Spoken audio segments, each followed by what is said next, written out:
नमस्ते दोस्तों, मैं आपका अपना doctor Sunil, neurophysiotherapist and general physicians. आज हम बात करने जा रहे हैं कि पैरालिसिस कंडीशन यानी कि लकवा कंडीशंस में प्रोटीन का क्या महत्व है, प्रोटीन डाइट क्यों हमें इतना तवज्जो देना चाहिए। जी हाँ दोस्तों, तो हम पहले जान लेते हैं कि पैरालिसिस यानी लकवा क्या होता है। मुख्यतः यह स्ट्रोक कंडीशंस के बाद होता है या हेड इंजरी के बाद होता है, जिसमें ब्रेन से मसल्स तक प्रॉपर इंपल्स नहीं पहुंचते हैं, करंट की जो वेव्स होनी चाहिए वो नहीं पहुंचती, जिससे हमें सिग्नल्स नहीं मिलते और मोमेंट्स नहीं होते हैं। यह कार्य ब्रेन के थ्रू स्पाइनल कॉर्ड और स्पाइनल कॉर्ड से टिश्यू की ओर जाता है। मतलब यूं कह सकते हैं कि जब भी ब्रेन स्ट्रोक या हेड इंजरी होती है या ब्रेन में ब्लड की सप्लाई कम हो जाती है या क्लॉटिंग हो जाती है, जिसको ब्रेन हेमरेज या क्लॉटिंग स्ट्रोक्स बोलते हैं, उसके तहत शरीर का आधा हिस्सा काम करना बंद कर देता है। अगर मान लो शरीर ब्रेन के राइट साइड में अगर ब्लीडिंग या क्लॉटिंग का इश्यूज आया तो लेफ्ट साइड में आपको एक साइड पूरे शरीर के हिस्से में आपको पैरालिसिस या मसल्स मूवमेंट का लॉस दिखेगा। अगर लेफ्ट साइड के ब्रेन में प्रॉब्लम है तो परिणाम स्वरूप राइट साइड में शरीर के पूरे हिस्से में जो है मूवमेंट लॉस या पैरालिसिस जो है सिम्टम्स दिखेंगे। ये मुख्यतः क्रॉस सेक्शन में चलता है। अगर राइट साइड में प्रॉब्लम है तो लेफ्ट साइड इसका सिम्टम्स दिखेगा, लेफ्ट साइड प्रॉब्लम है तो राइट साइड दिखेगा।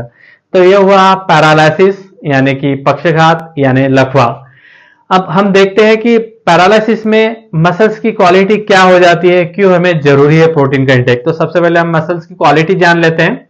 तो जब भी पैरालिसिस हो चुका होता है और कुछ दिन हो चुके होते हैं तो उसके बाद करंट सप्लाई नहीं होने की वजह से, इंपल्सेस ब्रेन से नहीं आने की वजह से मसल्स में जो है मसल्स की क्वालिटी स्ट्रेंथन जो है लॉस हो जाती है, मसल की स्ट्रेंथ नहीं रहती है, मसल्स का बल कमजोर हो जाता है, मसल्स के अंदर न्यूट्रिशन कमजोर मतलब कम जाता है, मसल्स तक जो ब्लड सप्लाई के थ्रू न्यूट्रिशन जाने चाहिए वो कम हो जाते हैं, सप्लाई कहीं ना कहीं स्लो हो जाती है, जिसके परिणाम स्वरूप मसल्स में वेस्टिंग्स होने लगती है, मसल्स कमजोर होने लगती है। कंपैरेटिवली राइट साइड, अगर मान लो राइट साइड नॉर्मल है, लेफ्ट साइड आपका पैरालिसिस है, दोनों साइड्स के अगर मसल्स वर्क देखेंगे तो पैरालिसिस रीजन्स में मसल्स वर्क जो है बहुत छोटा दिखने लगता है कंपैरेटिवली नॉर्मल साइड में। तो ये डिफरेंसेस हमें पैरालिसिस के बाद देखने मिलते हैं। और इसमें हमें प्रोटीन को हम तवज्जो क्यों देना चाहते हैं। प्रोटीन बेसिकली बिल्डिंग ब्लॉक का काम करती है, मतलब बॉडी के अंदर शेप्स, मसल्स को रिजनरेशन करना, मसल्स को शेप में लाना, मसल्स को ग्रो करना, मसल्स में स्ट्रेंथ करना, मसल्स में स्ट्रेंथ को न्यूट्रिशन तक, मसल्स के अंदर न्यूट्रिशन का जो आदान प्रदान है, ये सब काम प्रोटीन का होता है। और जब भी मसल्स वीक हो जाती है, वास्टिंग्स में चली जाती है, तो इस कंडीशंस में हमें प्रोटीन क्यों लेना चाहिए वो भी देखते हैं। तो जब भी इस प्रकार की वास्टिंग्स है तो इसमें हमें प्रोटीन का सोर्स जरूर बढ़ाना चाहिए, जिसकी वजह से हमारी मसल्स जो बिल्डिंग ब्लॉक का काम है वो फिर से रिजनरेट हो और मसल्स में स्ट्रेंथ हो। जब भी हम एक्सरसाइज करते हैं तो हमारे बॉडी में प्रोटीन की डिमांड बढ़ जाती है, और जब भी पैरालिसिस होता है तो रिहैबिलिटेशन करने के लिए, फिजियोथेरेपी करने के लिए एक्सरसाइज करनी होती है, 2 दिन में 2 बार 3 बार मूवमेंट्स करने होते हैं। तो इसी स्थिति में हमें प्रोटीन की डिमांड बढ़ जाती है। जनरली नॉर्मली अगर देखा जाए, नॉर्मल पर्सन, एडल्ट पर्सन को 0.8 ग्राम पर केजी बॉडी वेट के हिसाब से प्रोटीन का इंटेक रखना होता है नॉर्मली। मतलब अगर किसी का वेट 100 किलो है तो उनको 80 ग्राम प्रोटीन की डिमांड होती है, उतना लेना चाहिए, तभी बॉडी का शेप, रीजनरेशन और स्टेमिना और बॉडी की विभिन्न भौगोलिक जो भी प्रक्रिया होती है प्रोटीन के माध्यम से वो मेंटेन रहती है।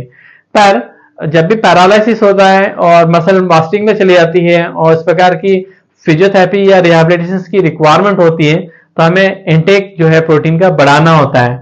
वो हमें इंटेक जो है 1 ग्राम से 1.2 ग्राम पर केजी बॉडी वेट के हिसाब से रखना होता है।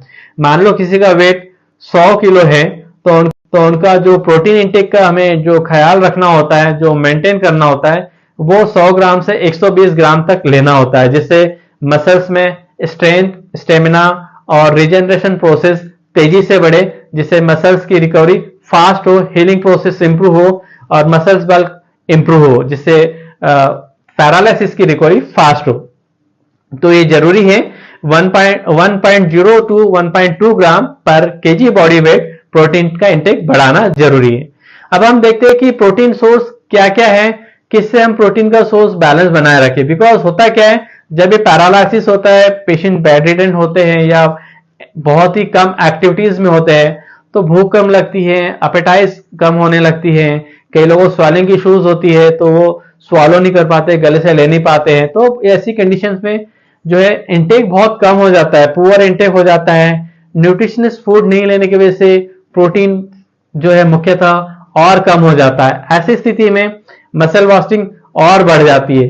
तो हमें इस कंडीशंस में प्रोटीन को फोकस जरूर करें, बिकॉज बाकी चीजें जैसे विटामिन, फाइबर, मिनरल्स ये हम मेडिसिन के थ्रू तो ले लेते हैं, जैसे मल्टीविटामिन टैबलेट खा लेते हैं, फाइबर्स के लिए हम लोग जो है प्लान कर लेते हैं, पर प्रोटीन नहीं कर पाते। तो ऐसी स्थिति में हम प्रोटीन पे जरूर तवज्जो दें, ज्यादा फोकस करना चाहिए, जिससे हमारी पैरालिसिस की रिकवरी और फास्ट हो। तो प्रोटीन सोर्स क्या है? जो लोग नॉन वेजिटेरियन लोग हैं वो लोग पोल्ट्री फॉर्म्स, मतलब पोल्ट्री प्रोडक्ट्स जो होते हैं जैसे चिकन्स, एग, वो ले सकते हैं, फिश ले सकते हैं, मीट्स ले सकते हैं। ये नॉन वेजिटेरियन के लिए एक अच्छा बड़ा सोर्स है प्रोटीन का। इसके अलावा जो वेजिटेरियन है वो लोग क्या ले सकते हैं, प्रोटीन में क्या डाइट अपनी शामिल कर सकते हैं? तो वो लोग मिल्क या मिल्क प्रोडक्ट में ज्यादा फोकस कर सकते हैं। जैसे मिल्क हो गया, जैसे पैरालिसिस कंडीशन में है तो वो लोग सुबह शाम आधा गिलास, एक गिलास जो है मिल्क का प्लान कर सकते हैं। दही एक अच्छा प्रोटीन का सोर्स होता है। छेना बहुत अच्छा प्रोटीन का सोर्स है। रसगुल्ला छेने के फॉर्म में बना के खा सकते हैं। पनीर एक अच्छा प्रोटीन का सोर्स है। तो ये मिल्क प्रोडक्ट है जिसमें जो है प्रोटीन का अच्छा सोर्स होता है। इसके अलावा वेजिटेबल्स फॉर्म में आप जो है, या प्लांट फॉर्म जिसे हम बोलते हैं, जिसमें दालें, जिस प्रकार कोई भी प्रकार की दालें जो है आप अच्छे से ले सकते हैं, जिसमें प्रोटीन का अच्छा सोर्स है, जिसमें तुअर और मूंग की दाल मुख्यतः ज्यादा प्रेफर करते हैं आमतौर पे। इसके अलावा लेग्यूम्स में जैसे राजमा हो गया, छोला हो गया, या विभिन्न प्रकार के दालें के रूप में इसको और ले सकते हैं। सब्जियों में भी जो है आप प्रेफर कर सकते हैं। तो ये सब प्रोटीन के सोर्स है जिसमें प्रोटीन्स की जो डिमांड्स को है परिपूर्ण कर सकते हैं। जो लोगों का इंटेक बहुत पुअर होता है, डाइट बहुत कम होती है, या कई लोगों को पैरालिसिस कंडीशन स्वालों की इश्यूज होती है, निगल नहीं पाते, अगर हम प्लान करें कि आप मॉर्निंग में इतना डाइट ले, दोपहर में उतना नहीं ले पा रहे हैं, तो उन लोगों को सेमी सॉलिड फॉर्म में या लिक्विड फॉर्म में जो है प्रोटीन पाउडर का एक सोर्स ले सकते हैं। प्रोटीन पाउडर एक अच्छा सोर्स होता है इस कंडीशंस में। अगर देखे जाए तो डिफरेंट डिफरेंट कंडीशंस के, डिफरेंट कंपनीज के, ब्रांड्स के प्रोटीन पाउडर्स अवेलेबल होते हैं मार्केट्स में। मुख्यतः 20 ग्राम से लेके 32 ग्राम तक एक स्कूप में प्रोटीन की जो वैल्यू होती है। तो इतना ज्यादा हाई सोर्स प्रोटीन पाउडर होता है, जो कि हाई प्रोटीन पाउडर्स के नाम से या विभिन्न प्रकार के ब्रांड्स के नाम से मिलते हैं। तो जिन लोगों का इंटेक का प्रॉब्लम है, नहीं खा पा रहे, वो लोग लिक्विड फॉर्म में या सेमी लिक्विड फॉर्म में मिल्क के साथ या पानी के साथ प्रोटीन पाउडर्स को ले सकते हैं, जिससे प्रोटीन की डिमांड्स को जो है परिपूर्ण कर सकते हैं। तो यह हुआ आज का वीडियोस कि प्रोटीन जो है डिमांड क्यों ज्यादा जरूरी होती है, जिससे पैरालिसिस में रिकवरी और फास्ट हो सकती है।